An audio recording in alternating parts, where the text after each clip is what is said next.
आज का दिन आपने बताया कि पेरेंट्स डे है और पेरेंट्स यहाँ आए हुए हैं बच्चों के। ये बड़ी अच्छी बात है कि बच्चों के पेरेंट्स यहाँ आए हुए।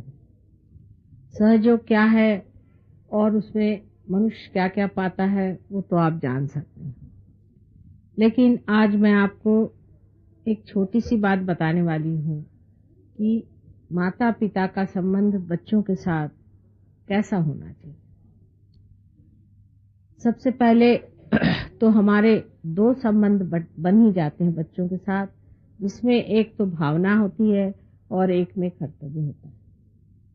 भावना और कर्तव्य दो अलग अलग चीज बनी रहती है। जैसे कि कोई माँ है, वो बच्चा गलत काम करता है, गलत बातें सीखता है, तो भी अपने भावना के कारण कहती ठीक है चलने दो, आजकल बच्चे ऐसे ही हैं, बच्चों से क्या कहना, जैसा भी है ठीक है। दूसरी माँ होती है कि वो सोचती है कि बच्चों को कर्तव्य परायण बनाए। उस थोड़ी देर बाद कर्तव्य परायण बनाने के लिए वो फिर बच्चों पे कहती कि सवेरे जल्दी उठना चाहिए, आपको पढ़ने बैठना चाहिए, फिर आप जल्दी से स्कूल जाइए, ये टाइम से करना चाहिए, वहां बैठना चाहिए, ये उठना चाहिए, ऐसे कपड़े पहनना चाहिए। इन सब चीजों के पीछे में लगी रहती। अब इसे कहना चाहिए कि ये सम्यक नहीं है, इंटीग्रेटेड बात नहीं, इसमें इंटीग्रेशन नहीं है। और सहयोग जो है आज का, ये इंटीग्रेशन है। ये दोनों चीजों का इंटीग्रेशन होना चाहिए, न कि कॉम्बिनेशन हो। इंटीग्रेशन और कॉम्बिनेशन में ये फर्क हो जाता है कि हमारी जो भावना है वो कर्तव्य होनी चाहिए और कर्तव्य हमारी भावना होनी चाहिए। जैसे कि हमें अपने बच्चे के प्रति प्रेम, तो हम कहेंगे कि प्रेम है इसीलिए हमारा कर्तव्य है कि हमारा बच्चा ठीक रास्ते पर चले, और हमारा बच्चा ठीक रास्ते पर इसीलिए चले क्योंकि हमें उससे प्रेम। अगर हम अपने बच्चे से ये नहीं बताते कि वो ठीक रास्ते पर चले, तो इसका मतलब है हम भावना प्रधान। ये तो बहुत आसान है कि हम इस चीज को सोचें कि हम बच्चे से क्या कहें, जाने दीजिए, बच्चे से कहने में बच्चे दुखी हो जाते हैं, तकलीफ होती है उनको क्यों दुखी करें। और एक होता है ये सोचा जाए कि नहीं, कितना भी दुख हो तो भी बच्चों को जो है एकदम धो करके मांझ करके बिल्कुल साफ कर। जब इंटीग्रेशन हो जाता है तब मनुष्य इस तरह से स्वयं अपना ही बर्ताव कर लेता है, जिसका सबसे बड़ा प्रभाव बच्चों पर पड़ता है। जैसे कि पिताजी तो हैं आलसी नंबरी एक, समझ लीजिए, और या तो शराब पीते हैं, सिगरेट पीते हैं, या माँ है बहुत गुस्सैली है, बच्चों को मारती पीटती झिड़कती रहती है, तो उसका असर बच्चों पे अपने आप पड़ जाता है। ऊपर से आप चाहे उन्हें कितनी भी सदुपदेश दें और कितनी भी बातें बताएं, वो ये देखते हैं कि ये लोग कैसे। कुछ बताने से कभी फर्क नहीं होने वाला। जो फर्क होता है वो देखने से होता है कि हमारे माँ बाप का बर्ताव कैसा है, उनका दूसरों के साथ बर्ताव कैसा है, और उनका हमारे साथ बर्ताव कैसा है, उनका आपस में बर्ताव कैसा है। बच्चे हमेशा ये चीज देखते रहते हैं। एक छोटा सा किस्सा है कि एक औरत बहुत दुष्ट स्वभाव की थी और उसके ससुर बुढ़े हो गए थे, तो उनको वो जो दूध वगैरह देती थी तो एक बड़ा गंदा सा बर्तन था मिट्टी का, उसमें दिया था, और वो बेचारे उसी में दूध पीते थे। और वो बच्चा जो था उनका, वो ले जा करके दूध अपने दादा को देता था। एक दिन वो बर्तन टूट गया तो बच्चा जोर जोर से रोने लगा। तो उन्होंने कहा कि भाई इसमें रोने की कौन सी बात है, वो तो टूट गया तो टूट गया, इसमें जोर जोर से रोने की क्या बात है। तो बच्चे ने कहा कि मैं ये सोच रहा था माँ कि जब तुम बुढ़ी होगी तो मैं तुमको किस चीज में दूध दूंगा। तब उसका दिमाग जगा कि देखो बच्चे ने ये बात समझ ली, और फिर कहा अच्छा अगर दूसरा आ सकता है तो बहुत अच्छी बात, अब मैं नहीं रोऊंगा क्योंकि उसमें मैं तुमको दूध दूंगा। तो बच्चे हमेशा ये देखते रहते हैं कि आपका बर्ताव कैसा है, और इसकी जो छाप बच्चे पड़ती बड़ी गहरी होती बनिस्बत इसके कि आप सुबह शाम बच्चों को लेक्चर देते। इसलिए जो लोग सहयोगी यहाँ पर हैं या जिनके बच्चे यहाँ पर पढ़ते हैं, उनको समझ लेना चाहिए कि क्या आप में वो सम्यक ज्ञान आया है या नहीं। सम्यक ज्ञान आने पर मनुष्य कितना भी समझाए तो बुरा नहीं लगेगा, कितना भी प्रेम करे तो भी खराब नहीं होगा। आप लोगों पे मेरा अनंत प्रेम है और बहुत बार आपको मैं समझाती भी हूँ, लेकिन आप लोग न बुरा मानते हैं और नहीं आप बिगड़ गए। इसकी वजह यह है कि सम्यक ज्ञान से काम करना। अगर बच्चे जानते हैं कि आप उनको पूरी तरह से प्यार करते हैं तो एक बार की भी झिड़की बहुत होती, लेकिन आप हर समय झिड़कते रहिए तो बच्चे कहेंगे इनकी तो आदत ही पकने की। इसलिए बच्चों को बहुत ही संभाल के और प्यार से रखना चाहिए।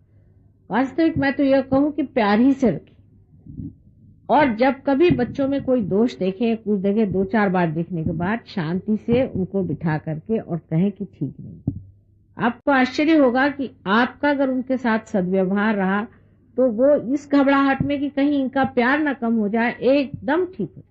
लेकिन अगर आपने कोई प्यार ही कभी बच्चे को जताया नहीं, हर समय ये ठीक से रखो, वो ठीक से रखो, इसे ये करो, वो करो करते रहे, तो बच्चे ये सोचेंगे कि ये तो इनकी आदत है और इन्होंने एक और बात कह दी तो क्या कर ले।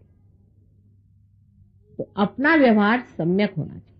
अपने देश में भी हमने लोग देखे कि अपने बच्चों के लिए झूठ बोलेंगे, चोरी करेंगे, चकारी करेंगे, ये करेंगे, वो करेंगे, यहाँ तक कि उनका बस चले तो देश भी बेच डाले। और कुछ लोग होते हैं कि प्रदेश में खास करके वो अपने बच्चों की इतनी भी नहीं परवाह करते हैं कि अगर बच्चे मर रहे हो तो उनके मुंह में पानी डाल। ये दोनों चीजें इसलिए क्योंकि सम्यक नहीं है। उनको यही रहता है कि हमारा कारपेट नहीं गंदा होना चाहिए, हमारा डोर जो है साफ रहना चाहिए और हमारी गाड़ी ठीक रहनी चाहिए और बच्चों को काम करना चाहिए, उसके पीछे पड़े रहते हैं। और यहाँ हम लोग बच्चों खराब करते रहते हैं, खासकर माएँ बहुत बच्चों खराब करते और पिता भी कभी कभी बच्चों खराब करते।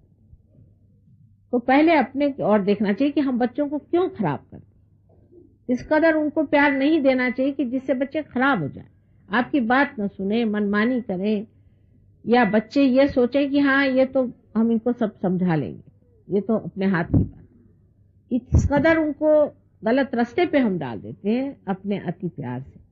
उसी प्रकार कभी कभी हम उनके साथ बहुत सख्ती करने से भी उनको हम इस तरह के बना देते हैं कि वो हमसे मुंह मोड़ लेते हैं, फिर हमारा वो मुंह नहीं देखते। दोनों चीज के बीचों बीच सहज हो गए सुषुम्ना नाड़ी पर, और सुषुम्ना नाड़ी पर चलना चाहिए। न तो अति प्यार के बहाव में रहना चाहिए और न ही अति कर्तव्य के बहाव में, किंतु आत्मा के बहाव में चलना चाहिए। और जब आत्मा के आदेश से आप चलेंगे तो आपको आश्चर्य होगा कि आपकी तो आत्मोन्नति होगी ही, लेकिन आपके देखा देखी आपके बच्चों की भी होगी। ये सहयोग का स्कूल इसलिए नहीं बनाया गया कि देश में स्कूल कम है। स्कूल तो बहुत लोग बनाएंगे, बना भी सकते हैं, पैसा भी बना सकते हैं, बच्चे पढ़ भी जाएंगे, ग्रेजुएट भी हो जाएंगे और सब हो जाए। सहयोग का स्कूल बनाने का मेरा विचार सिर्फ एक बात से था कि हमारे देश में आज ऐसे नागरिकों की जरूरत है कि जो एक विशेष रूप के आदर्शवादी हों, और ये विशेष रूप के आदर्शवादी बच्चे कहाँ तैयार हैं। उनके लिए कोई ऐसी शाला होनी चाहिए जहां इसकी पूरी व्यवस्था हो। उसी प्रकार टीचर्स का भी हाल। अगर टीचर्स चिड़चिड़े हो, हर समय ये खराब वो खराब, इस तरह की बेकार की बातों में दिमाग लगाते होंगे तो बच्चे भी वैसे हो जाएंगे मटेरियलिस्टिक। या तो अगर टीचर भी ओवर इंटेलिजेंट, माने बच्चों के बहुत प्यार दुलार में उनको पढ़ाई लिखाई न दें तो बच्चे भी वैसे हो जाए। इसलिए टीचर्स पे भी बड़ा उत्तरदायित्व है कि वो अपनी जीवनी को इस तरह से सुधारें कि बच्चों के सामने एक बड़ा भारी आदर्श खड़ा हो। जो लोग याद करें कि हमारे ये टीचर थे, उनकी एक विशेषता ये थी, उनकी ये विशेषता थी। तो ये काम बहुत पहुंचे हुए लोगों का है। पहले गुरु जो होता था रियलाइज सोल होता और बड़ा पहुंचा हुआ होता था। इसीलिए अब आपका गोत्र जो है आपकी यूनिवर्सिटी सहयोग का है, और सहयोग के योग्यता के ही हमारे टीचर्स होने चाहिए और वहां के बच्चे होने चाहिए। आदर्शवादी उत्तम अत्युत्तम विद्यार्थी स्कूल से निकले। इसका मतलब ये नहीं कि वो बड़े रईस बन के और बड़े कहीं वो बन करके घूमेंगे, लेकिन ऐसे होंगे कि आधार हो इस संसार का। जैसे कि श्री गणेश आधार है, इसी प्रकार हमें अनेक आधार खड़े करने हैं। इसीलिए हम सहयोग की व्यवस्था में ही एक स्कूल चलाने के पीछे लगे हुए हैं। और इसी प्रकार अब एक बड़ा स्कूल भी आपका बम्बई में बनने वाला है, उसका भी श्री गणेश हो गया, उसका भी फाउंडेशन स्टोन पड़ गया। और आशा है आप लोग सब अपने दिल को पूरी तरह से साफ करके और इस ओर बढ़े कि हम अपने बच्चों को एक विशेष रूप के आदर्शवादी विद्यार्थी बनाएंगे और सब मिल करके काम करें। बच्चों में झगड़ा और उनमें जो उत्पात करने की बातें हैं उसको किस तरह से निकाल देना चाहिए और उसका कैसा किसी तरह से पूरी तरह से नाश कर देना चाहिए, ये सब कुछ यहाँ पर मैं चाहती हूँ कि पेरेंट्स को भी सिखाया जाए। लेकिन जब इस तरह की अच्छे से इसकी गतिविधियों का जब अच्छे से सब काम शुरू हो जाएगा, तब आप देखिएगा कि पेरेंट्स में भी बहुत बदल हो जाएगा और बच्चे भी बदलेंगे। इसी तरह से सारा संसार बदल सकता है, और तो मुझे कोई मार्ग दिखाई नहीं देता। इसलिए आप समझ लें कि आपका भी बड़ा महत्व है, और उसको महत्व को में नजर में रखते हुए आप सब लोग उस ओर बढ़े और इस स्कूल को बहुत यशस्वी करें, और होगा ये, ऐसा मैं सबको आशीर्वाद दूं।